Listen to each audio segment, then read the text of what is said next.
Shalom Bapak Ibu yang dikasihi Tuhan kita Yesus Kristus. Anak-anak kami juga dengan aku sebelum daripada GKPA Pencernihan, puji nama Tuhan. Kita kembali pada renungan malam hari ini. Sebelum kita masuk ke dalam renungan malam, mari kita satukan hati, kita berdoa. Allah Bapa yang bertata di dalam kerajaan surga, puji dan syukur kami haturkan kehadirat-Mu yang kudus, oleh karena kasih dan pertolongan-Mu di dalam kehidupan kami. Bapa, sebentar kami akan memasuki renungan malam. Berkati kepada kami Tuhan, berikan hikmat pengertian, supaya kami sungguh mengerti kebenaran apa yang Allah ingin tunjukkan kepada kami. Di dalam Kristus kami berdoa. Amin. Firman Tuhan kali ini yang terambil dari Almanak kita, terambil dari kitab Roma 8 ayat 14 sampai dengan 17. Demikian bunyi firman Tuhan. Semua orang yang dipimpin Roh Allah adalah anak Allah, sebab kamu tidak menerima roh perbudakan yang membuat kamu menjadi takut lagi, tetapi kamu telah menerima roh yang menjadikan kamu anak Allah. Oleh roh itu kita berseru, Ya Aba, Ya Bapa. Roh itu bersaksi bersama-sama dengan roh kita dan bahwa kita adalah anak-anak Allah. Dan jika kita adalah anak, maka kita juga adalah ahli waris. Maksudnya orang-orang yang berhak menerima janji-janji Allah, yang akan menerimanya bersama-sama dengan Kristus, yaitu jika kita menderita bersama-sama dengan Dia, supaya kita juga dipermuliakan bersama-sama dengan Dia. Amin. Berbahagialah orang yang mendengar dan memelihara firman Tuhan. Dikatakan di dalam pasal 15, sebab kamu tidak menerima roh perbudakan yang membuat kamu menjadi takut. Budak atau slave dalam bahasa Inggrisnya adalah seorang yang hidupnya dikendalikan oleh tuannya, pemilik budak tersebut. Dan mereka hidup dengan penuh ketakutan. Rasul Paulus mempresentasikan hukum iman yang bersifat kontradiksi dengan hukum Taurat yang menuntut perbuatan-perbuatan baik untuk mendapat perkenanan Allah. Di dalam Roma 9 ayat 31 sampai dengan 32, firman Tuhan berkata, tetapi bahwa Israel sungguh pun mengejar hukum yang akan mendatangkan kebenaran, tidaklah sampai kepada hukum itu. Mengapa tidak? Karena Israel mengejarnya bukan karena iman, tetapi karena perbuatan. Hukum iman bahwa sesungguhnya orang Kristen adalah penerima identitas baru oleh iman di dalam Yesus Kristus. Di dalam 2 Korintus 5 ayat 17 firman-Nya mengatakan, jadi siapa yang ada di dalam Kristus, ia adalah ciptaan baru, yang lama sudah berlalu, sesungguhnya yang baru sudah datang. Hanya karena iman kita dapat hidup di hadapan Allah dan diterimanya kembali sebagai anak-anaknya berdasarkan pada karya penebuskan oleh Yesus Kristus. Dan itu semua berasal dari pembenaran dari Allah melalui iman dalam Yesus Kristus bagi semua orang percaya. Firman-Nya di dalam kitab Yohanes 1 ayat 12, tetapi semua orang yang menerimanya diberinya kuasa supaya menjadi anak-anak Allah, yaitu mereka yang percaya dalam namanya. Hari Minggu ini kita akan merayakan hari Pentakosta.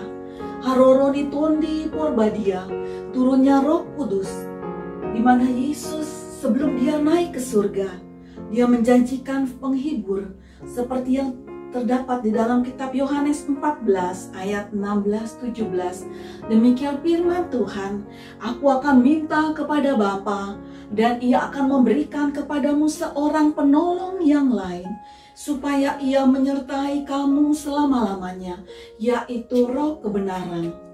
Dunia tidak dapat menerima Dia, sebab dunia tidak melihat Dia dan tidak mengenal Dia. Tetapi kamu mengenal Dia, sebab Ia menyertai kamu dan akan diam di dalam kamu. Dikatakan di sini, katakan, tetapi kamu mengenal Dia. Oleh Roh Kudus itu kita menghadap Allah dengan memanggilnya dengan sebutan Bapa, menggambarkan suatu hubungan yang erat dan intim, bukan dengan ketakutan. Di dunia ini ada begitu banyak manusia, tetapi Roh Kudus tidak berada bersama orang dunia. Ia berada hanya di dalam Orang Kudus yang dikuduskan oleh Kristus. Ia berada di dalam Orang Kudus dengan menyamakan roh jiwa Orang Kudus sebagai baitnya. Sebagaimana tercantum di dalam 1 Korintus 3 ayat 16. Tidak tahukah kamu bahwa kamu adalah bait Allah dan bahwa roh Allah diam di dalam kamu?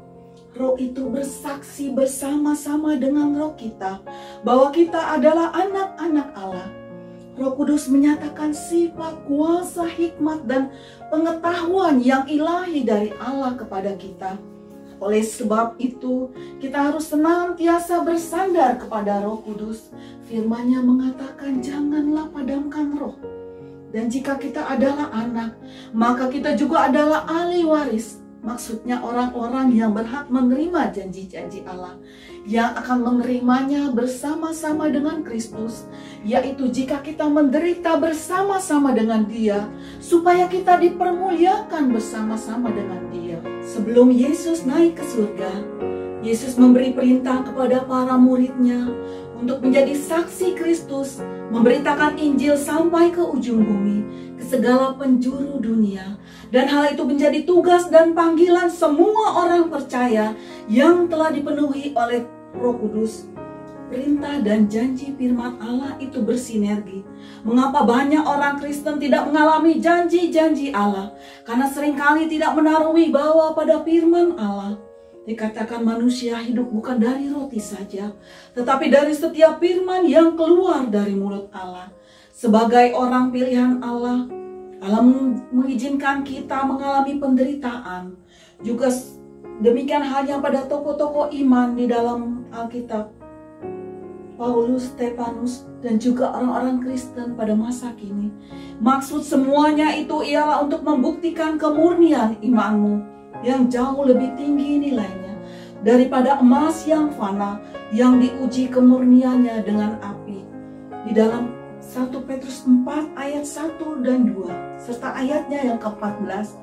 Jadi karena Kristus telah menderita penderitaan badani, kamu pun harus mempersenjatai dirimu dengan pikiran yang demikian. Karena barang siapa seseorang yang telah menderita penderitaan badani, ia telah berhenti berbuat dosa. Supaya waktu yang sisa jangan kamu pergunakan menurut keinginan manusia, tetapi menurut kehendak Allah. Berbahagialah kamu jika kamu dinista karena nama Kristus, sebab roh kemuliaan yaitu roh Allah ada padamu. Di dalam situasi dan kondisi saat ini, dunia yang sedang dilanda pandemi COVID-19, sebagai anak-anak Tuhan kita tidak perlu cemas dan memiliki khawatir yang berlebihan, yang justru akan melemahkan imun kita. Jalanilah hidup dengan optimis.